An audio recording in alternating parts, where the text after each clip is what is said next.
বন্ধুরা, সকাল সকাল চলে এলাম আমার বেলকনি বাগানে। আজকে একটু বাগান পরিচর্যা করব, আর ভাবলাম যে কিভাবে বাগান পরিচর্যা করি সেটা আপনারা আমার সাথে থাকুন আর দেখতে থাকুন। তো এখানে কিন্তু মোটামুটি করে গাছগুলো সব অনেক ঝাপটালি হয়েছে, দেখুন একদম পরিপূর্ণ একটা বাগানের মতো মনে হচ্ছে।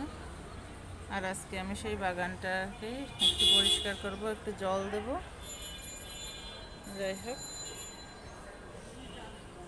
তো এখানে আমার এই যে হচ্ছে ফুল গাছ।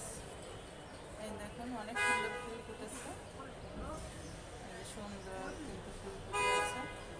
এই যে আরেকটা, তো মোটামুটি করে দেখুন এই যে তিনটা এসে ফুল ফুটেছে। আর এটা হচ্ছে সাদাটা এখনো ফুল আসেনি। আর এখানে হচ্ছে মরিচ গাছ, এই যে মরিচ ধরেছে একটা, আর আগে 4টা মরিচ খেয়েছি এই গাছ থেকে। আর দুটো গাছ, কিন্তু একটা কালো মরিচ গাছ, একটা সাদা মরিচ গাছ। তো কালো মরিচ গাছটা থেকে আগে দুটো খেয়েছি, সাদা মরিচ গাছটা থেকে দুটো খেয়েছি। আর এবার কালোটায় ধরে নাই, কিন্তু সাদাটা ধরছে। এখানে দেখুন এই যে বললাম না যে বাগান পরিষ্কার করতে এসেছি, বাগানের যে এই দেখুন এখন এই যে ডালের সাথে, এটা হচ্ছে লাউ গাছ, লাউ গাছের সাথে মরিচ গাছের একটা দেখুন জট চলে আসছে, জটগুলো দিয়েছি। এবার করবো কি, এই জটগুলো ছাড়িয়ে দিয়ে লাউয়ের ডাগারটা অন্যদিকে দিয়ে দেবো। আর মরিচের গাছটা দেখুন এটা অনেকটা বড় হয়ে গেছে, নিয়ে পড়ছে। এবার আমি মরিচ গাছটাকে এদিকে রেখে একটু বেঁধে দেবো, যাতে করে পরবর্তীতে পড়ে যেতে না পারে। আর এদিকে যে মরা পাতাগুলো আছে, মরা পাতাগুলো ফেলে দেবো।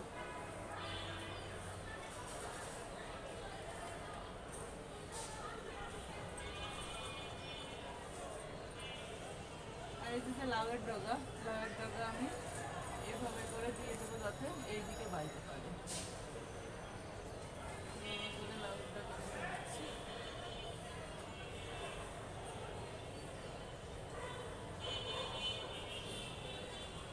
দেখুন মরিচের পাতাও শুকিয়ে গেছে, শুকনো পাতাগুলো ফেলে দেব।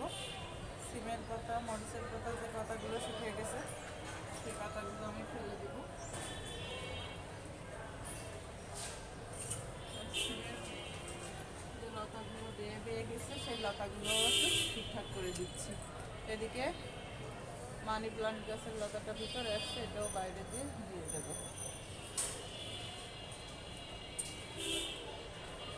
তো এবার আমি দিয়ে দেবো জল, তবে সকালবেলা জল দেওয়া হয় নাই, এখন জল দিয়ে দিচ্ছি।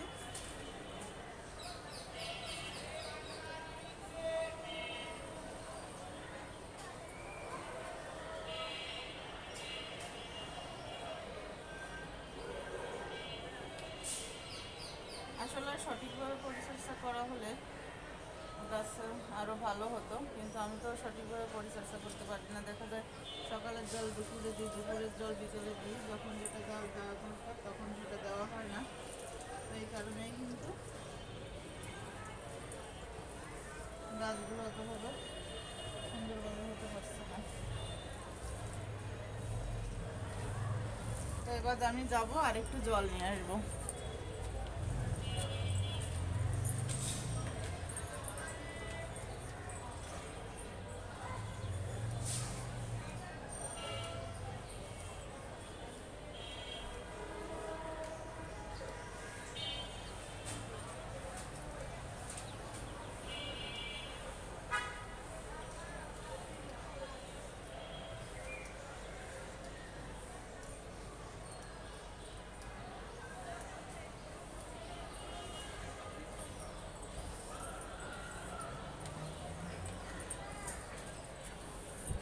তো ফিরে আসছি জল নিয়ে, বাকি যে গাছগুলো আছে এগুলোতে জল দিতে পারছিল, সেগুলোতেই জল দেবো। এদিকে ফুল গাছটা একটু এগোয় দিলে ভালো।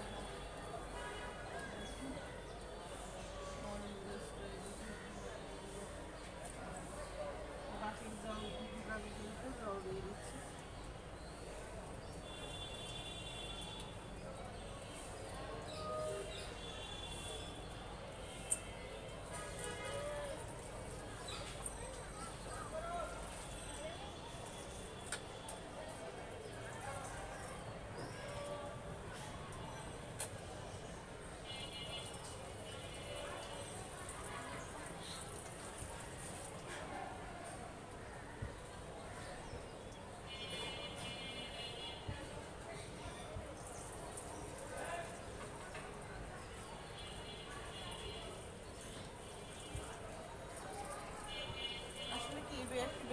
জল দিলে হয় কি পরের দিন আর জল দেওয়া লাগে না। একটু বেশি করে তবে জল দিয়ে রাখলাম। আর এখানে পাথরকুচি গাছ হয়েছে, আমি আগে বলছি। আর আমি ইদানিং করছি কি রোজ সকালে এখান থেকে দুটো করে পাথরকুচি পাতা নিয়ে আমি সেটাকে চিবিয়ে লবণ দিয়ে চিবিয়ে খাচ্ছি। মানে পাথরকুচি পাতা জানেন যে শরীরের জন্য খুবই উপকার। পাথরকুচি মানে পাথরকে কুচি করে ফেলে এই পাতা, সেই পাতাই হচ্ছে পাথরকুচি পাতা। তো আমি একটা পাকা পাতা দেখাচ্ছি, দেখুন পাথরকুচি পাতা, এটা একদম পরিপক্ক পাতা। এই পাতাটা রেখে দিলে কিন্তু আবার বীজ হবে। তো আপনাদের দেখানোর সুবিধার্থে আমি এখানে দিয়ে দিচ্ছি। দেখুন কিছুদিন পরে দেখতে পাবো যে পাতা থেকে কিন্তু গাছ বেড়েছে। শুধুমাত্র এই একটা গাছ, মানে যেটা পাতা থেকে গাছ হয়, ওই একটা ই আছে, পাতা থেকে গাছ হয় কোন উদ্ভিদে। তো এটা হচ্ছে পাথরকুচি, সেটা পাথরকুচি শুধুমাত্র পাতা থেকে গাছ হয়। আর এদিকে এখন মোটামুটি করে যাও পরিচর্যা করা শেষ। তো এখন আমি একটু বাইরের সাইডটা আপনাদের একটু দেখাবো যে কত সুন্দর লাগছে। তো এবার আপনাদের বাইরের সাইডটা একটু দেখাবো। দেখুন বাইরের সাইডটাও কিন্তু দেখতে অসাধারণ লাগছে। সিম গাছের পাতাগুলো এবং লাউ গাছের পাতাগুলো একদম পুরো জানলা ঘিরে রয়েছে, দেখুন।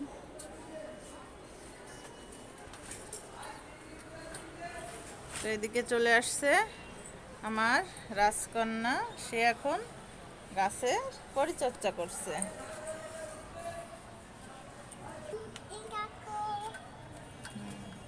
এটা কি বলো তো? এটা হচ্ছে পাথরকুচি, এটা পাথরকুচি পাতা। পাথরকুচি পাতা থেকে গাছ হয়। আমার মাম্মা ওখান থেকে একটা পাথরকুচি পাতা ছিঁড়ে নিয়ে আসছে। হ্যাঁ, তো সে আবারও যাচ্ছে কাজ করার জন্য। ছিঁড়ো না, ছিঁড়ো না, ছিঁড়ো না, পাতা ছিঁড়ে না।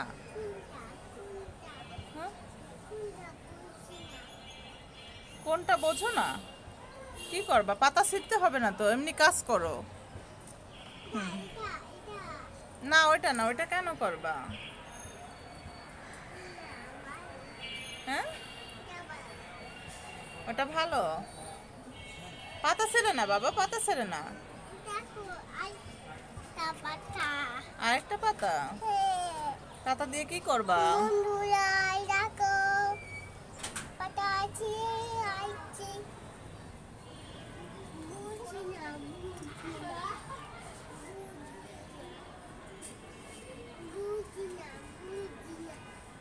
কি বোঝো না? কি বোঝো না? বেউ বেউ, ওখানে কি কুকুর? বাবা, কুকুর কিভাবে ডাকে?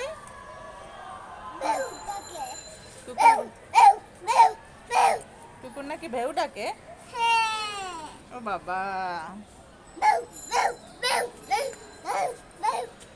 বাবা তাহলে কি কুকুর ভেউ ভেউ ডাকছে? হুম,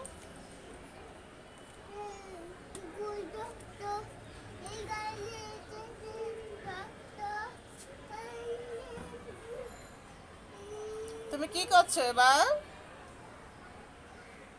তো বুঝতেই পারছেন বন্ধুরা যে ঘরে বাচ্চা থাকলে কি করে, কাজে ডিস্টার্ব ঘটায়। তো ডিস্টার্ব না, তো সেও কাজ করতে চায়। দেখুন আমার মাম্মাম্মু এখন বেলকনি বাগানে কাজ করছে। মাম্মা গাছ ছিঁড়ে না, পাতা ছিঁড়ে না, পাতা ছেড়ে না, পাতা ছেড়ে না, পাতা ছেড়ে না, বোকা, পাতা ছেড়ে না, নষ্ট হয়ে যাবে গাছটা। বোঝা লাগবে না, তুমি এদিকে আসো। বুঝতে হবে কেন? তুমি পাতা ছিঁড়ে বুঝতে যাচ্ছ নাকি? আসো। তো আজকে পর্যন্ত, এখন আমরা চলে যাবো রান্নাঘরে। রান্নাঘরে খিচুড়ি বসিয়ে এসেছি, দেখি খিচুড়ির কি অবস্থা। চলো যাই, লেটস গো। তো এবার চলে আসছে রান্নাঘরে, দেখা যাক রান্নাঘরের কি অবস্থা। আস্তে আস্তে আস্তে আস্তে আস্তে, ওর ভিতরে কি পাতা দিলা? তুমিই তো খাবা নে। তো এদিকে দেখুন নুডলস বসিয়ে গিয়েছিলাম, আর হচ্ছে খিচুড়ি। তো দেখবো খিচুড়ি আর নুডলস কত দূর হলো।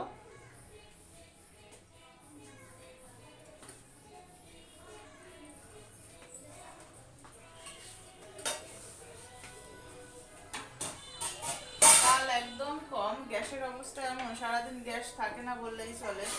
এই কি বলে, টিপ টিপে পিটিয়ে একদম অল্প আঁচ থাকে, যাতে করে কোনো রকমের রান্না হয়। আর আসে দেখা যায় 2টার পরে, অনেক সময় 2টার পরেও আসে। আর বিকেলে আবার রাত 8টার দিকে আবার চলে যায়, আর 11:30টার পরে এসে ভোর 6টা পর্যন্ত মোটামুটি গ্যাস থাকে। তো এটা আমার এলাকায়, এই অঞ্চলে এরকম হচ্ছে গত 1-1.5 মাস ধরে। আপনার অঞ্চলে কি এরকম হচ্ছে কিনা একটু জানাইন কমেন্টসে, ঠিক আছে? আজকে মাম্মা এটা ঢেকে দিই। তোমাকে বাঁচাবো কেন, তুমি দুষ্টু করো।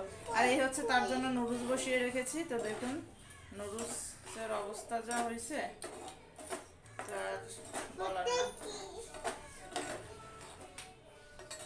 কি দেখবো তুমি?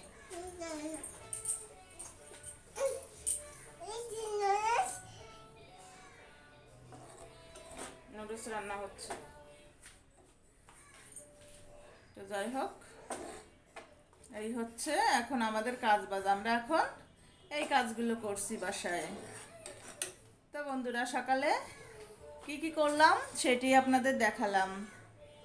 আরও অনেক কাজ করেছি, কিন্তু এই গত মানে 1 ঘন্টার ভিতরে কি করলাম সেটাই দেখালাম। তো বন্ধুরা, আজকে পর্যন্ত, আবারও কথা হবে অন্য কোনো ভিডিও নিয়ে। তত সময় ভালো থাকবেন। ধন্যবাদ সকলকে।